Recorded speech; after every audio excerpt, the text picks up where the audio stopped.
back to my channel again. If bago ka pa lang sa channel ko, please subscribe and click the bell notification para ma-update ka sa ating bagong video. Ang bilis.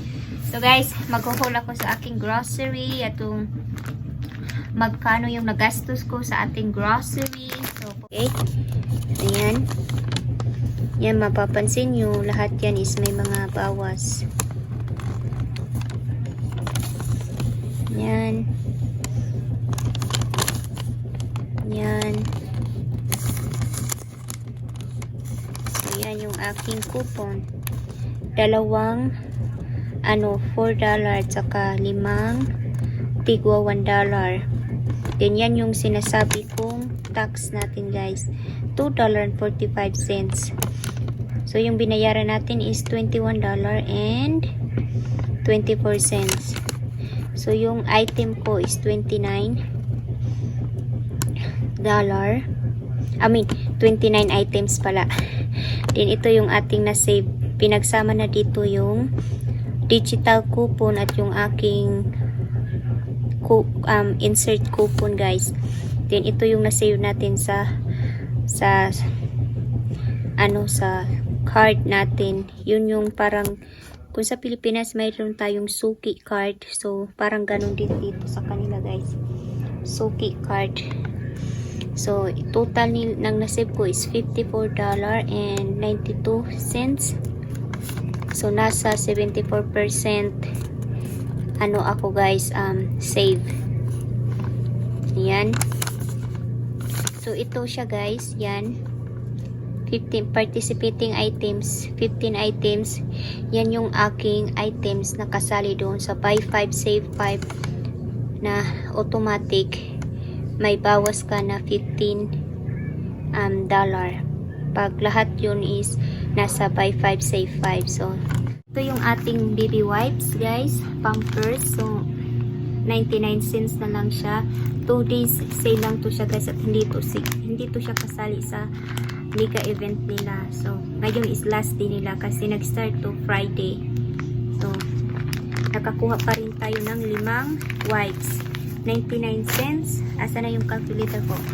May calculator tayo dito, guys. So, okay, so 99 cents times 5 equals $4.95 lahat ng to, guys. Okay?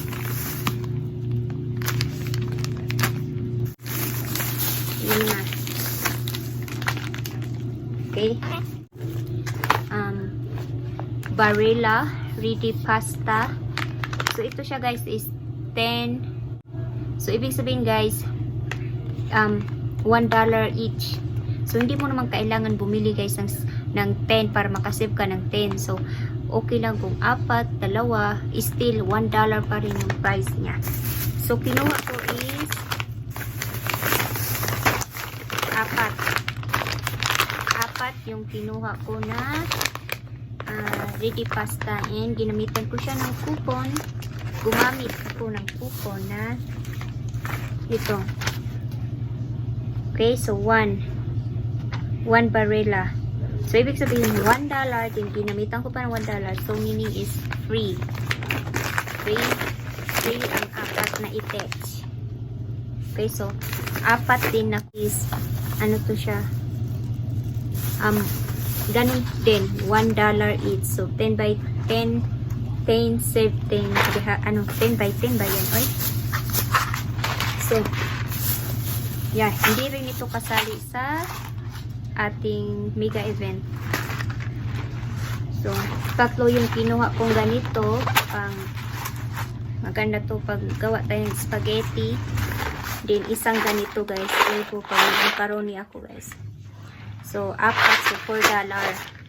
$4 agad to siya. And then, may coupon akong, ito siya, guys. Save $1. Save $1 when you buy 4. So, ibig sabihin, isa lang yung ginamit ko sa 4 na item na to. Okay? Isa lang. So, parang nakuha na lang natin to na 75 each. So, isang is $2.49. Then, may coupon, may digital coupon ako na nag-clip ako ng digital coupon na $2. So, 49 cents. So siya guys. Ito na yung mga kasali. Yung ipapakita ko ngayon is yung mga kasali na sa ating Buy 5 Save 5 mega event guys. So okay. So ito na yung ating stay free. So $1.99 ta coupon na $3 off 2. So ito yung kinuha ko. So yung total na lang na pinayaran natin dito is 98 cents or di kaya 49 cents kada isa. Malaki siya guys. Oh. 16 yung laman niya. 49 cents sa kada isa nito. Oh. Yung ating razor. So dito guys ako na deads. Hindi ko na isali yung aking $3 off. Ito yung papakita ko. Yan. Kita yan $3 off 1. Sayang. Sayang. Sayang. So hindi ko pala na submit kasi hinahanap ko, nakita ko na sa aking binder. So sayang guys, $3. Yung price is $2.94 yata. Yung 94? $2.94 yata. Let me check. Sa nyo? So 379 siya. So, minus natin sa coupon na asa na. Ito, dapat 79 na lang yung babayaran natin. Kaya naging $21.24 yung ating naging bayad. Sayang! Nagdanghag si Diggs. Swab or swabi. Sa atin swabi, dito swab yung pronounce nila ba. Okay, so ito siya guys is 99 cents. Then may coupon tayo na $1 off sa dalawa. So dalawa yung kunin mo kasi nga $1 off 2. So 99 cents. So minus $1 is equals to 49 cents na lang to siya guys. Conditioner and shampoo. Nasa yung ating Colgate. O digital coupon na yung ginamit ko. Yung price na is $1.99 and then may $4 off tayo, so free na lang siya guys, free. So need mong kumuha ng dalawa para mag-work yung coupon mo. Okay, this one, so free na lang din to siya guys, $1.99. So may coupon ako na ito siya. Allowed lang tayong gumamit ng one coupon sa store or in a day. Okay, so kaso guys sa case ko kasi nga sumubra na ako sa ano lang dapat talaga yung bibilhin ko 10, kaso sumubra ko kasi nga nakita ko tong razor nagpapakasakal. So nagtry ako kung pwede ba nilang i-allow yung isa ko pang ganito. So, diba, isa lang dapat. So, dapat talagang i-follow natin yung rules. Pero may iba namang store na mag-allow sa'yo. Depende din talaga sa cashier. So, guys, isa din to sa mga failed na ano natin ngayon na deal.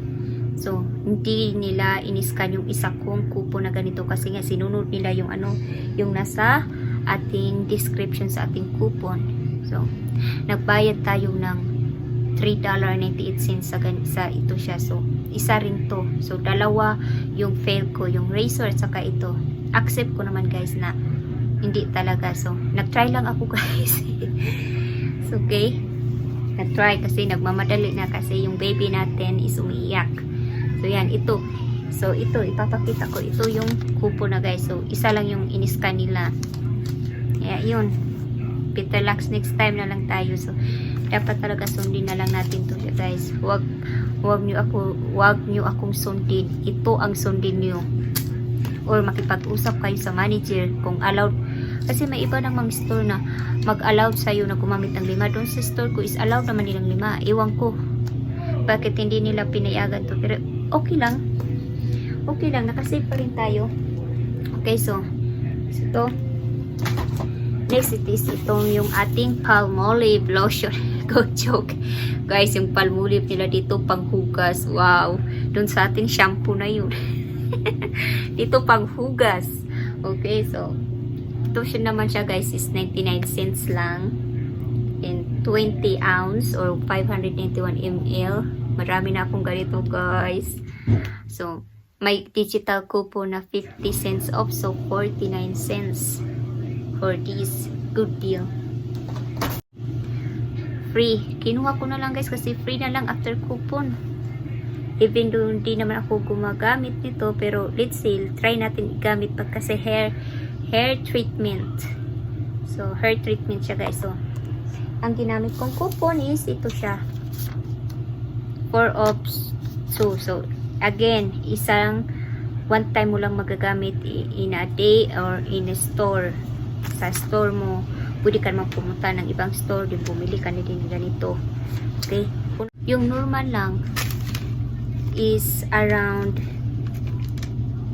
$76 yata guys, kasi nga yung binayaran natin with tax na ha is 20 wait, asa na yung calculator ko? Wait! Oh my goodness, okay. Add natin to. So, yung binayaran natin is $21.24 plus, i-plus natin itong ating na-save.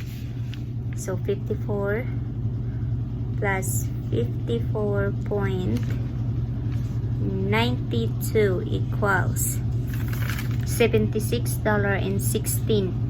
So, yan yung price ng lahat ng item na to kung without coupon, digital coupon, okay? So, since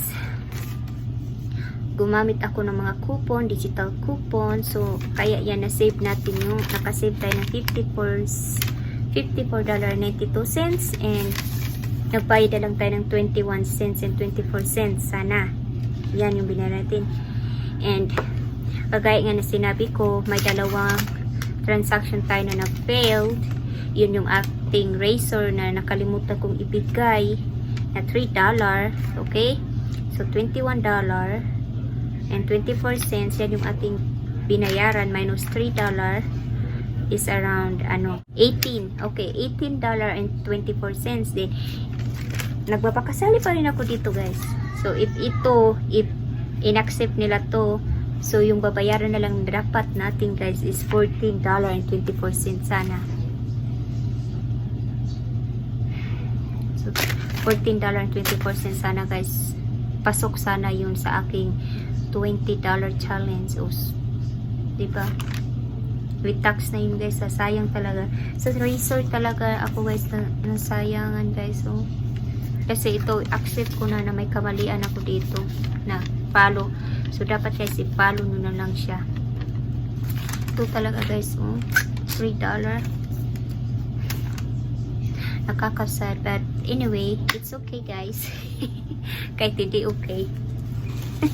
So, ipapakita ko again yung mga free items na nakuha natin. So, this one, free na lang to after coupon. Free.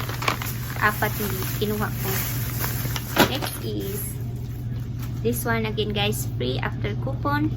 So, may dalawang, may, na tayo, product, item, basta, ganun. And then, this one, free after digital coupon. So, tatlong klaseng item. Next is, this one, free item after coupon. And, this one guys, I know sa iba guys, yung price nito is $1.99. Free dapat to siya. Pero dito sa amin, $2.19 to siya. So, nagbayad tayo dito ng 19 cents. But it's okay. So, that's it guys. Please subscribe to my channel and click the bell notification para ma-update ka sa ating coupon journey.